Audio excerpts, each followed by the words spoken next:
बाढ़ पूरी तरह से आई नहीं, लेकिन कोई कमी रही नहीं। आज के दिन प्रदेश के अंदर जल भराव की वजह से कम आधे ऐसे जिले हो चुके हैं जहां पर 50% से ज्यादा नुकसान हो चुका है। कोई जिला बचा नहीं है जहां पर कहीं ना कहीं थोड़ा बहुत नुकसान ना हुआ हो।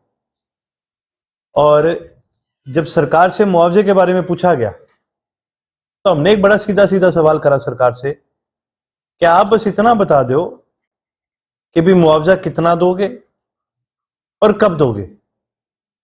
सरकार ने बड़ी बड़ी बातें करी ई क्षतिपूर्ति के बारे में और चीजों के बारे में, लेकिन हमारा बस इतना ही सवाल है कि भी कितना दोगे और कब दोगे। और इसके ऊपर कहीं पर भी सरकार का अभी तक जवाब नहीं आया। जब प्रधानमंत्री जी की रैली करी जाती है यमुनानगर के अंदर, तो उस समय जिन किसानों की फसलें काटी गई थी जगह बनाने के लिए, उनको प्रति किला 50,000 रुपए दिए गए। तो भाई सरकारी कार्यक्रम, सरकारी फंक्शन के लिए आप 50,000 रुपए प्रति किला देने के लिए तैयार हो। जिस किसान का जल भराव की वजह से, बारिश की वजह से और सरकार की नाकामी की वजह से जिस किसान का नुकसान हुआ, उसकी भरपाई कौन करेगा? उसकी भरपाई सरकार को करनी चाहिए। इनेलो ने हमेशा आपदा के समय में हरियाणा के लोगों की पूरी मदद की है। अभी एक बार आपदा हरियाणा के लोगों पर आ चुकी है, हालांकि पंजाब में भी इससे बुरे हालात है। इस तरह की मदद की जाएगी। देखिए जी, हमें बहुत गर्व है इस बात पे कि हमारा जो कार्यकर्ता है आपदा के समय में वो सभी पार्टी लाइनों के ऊपर से उठ करके समाज सेवा में जुड़ जाता है। हमारे कार्यकर्ता साथियों ने लगातार गांव के अंदर जहां पर भी कहीं पर बांध पर नुकसान हुआ है वहां पर पहुंचने का काम करा है, मदद करने का काम करा है। और पंजाब के अंदर जो बाढ़ग्रस्त इलाके हैं वहां पर सामग्री और राशन पहुंचाने का काम करा है। उनके लिए पानी, उनके लिए खाने की सामग्रियां, सामान, ये सब पहुंचाने का काम करा। और बड़ी खुशी की बात है, इसके अंदर एक बड़ी भूमिका जो है वो हमारी जो छात्र संगठन है ISO, उसकी एक बड़ी भूमिका है। उन्होंने बहुत मेहनत करने का काम करा है। सिरसा जिले में भी पूरी तरह से तबाही मची हुई है। इस तरह से हालात देखते हैं, इस प्रकार मदद की जाए। देखिए जी, ऐसे समय पे मौके पर जितनी मदद हो सके वो तो एक चलता प्रयास है, लेकिन एक बड़ी बात यह है कि भी ये लगातार हर साल होता रहा है। पहले कभी हमने सुना था कि भी जल भराव के कारण से 10 साल पहले कभी नुकसान हुआ था, फिर 2023 में हुआ और फिर 2025 में ही दोबारा हो रहा है।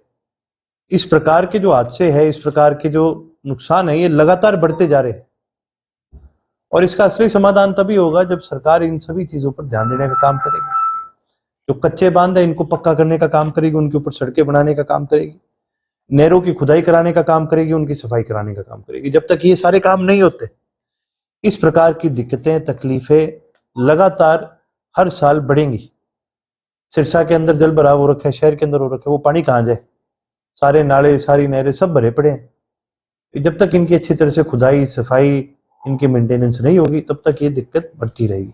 अर्जुन, 2 दिन पहले बीजेपी के प्रदेश अध्यक्ष मोहन लाल बडोली आए, उनसे सवाल किया गया कि क्षति पोर्टल को लेके कि किसान अपनी फसल बचाए या सेंटर में जाकर क्षतिपूर्ति पोर्टल पर जाए।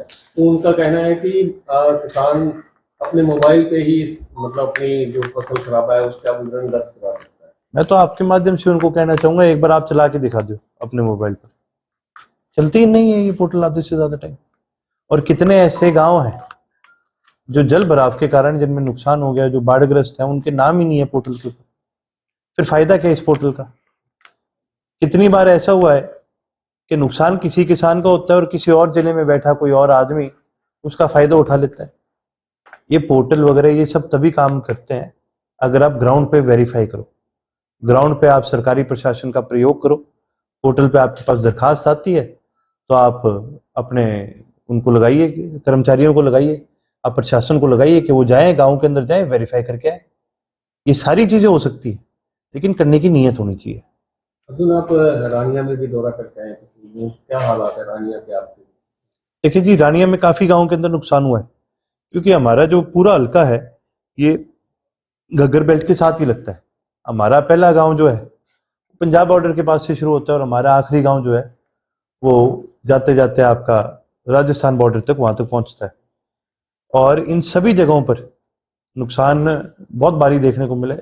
कारण ये है क्योंकि जहां पर बांध कच्चा है वहां पर क्या है जी, पानी नीचे से आना शुरू हो जाता है और नीचे से थोड़ा थोड़ा थोड़ा थोड़ा पानी आके भी खेत को जब उसको पूरे को भर देता है तो नुकसान होना शुरू हो जाता है।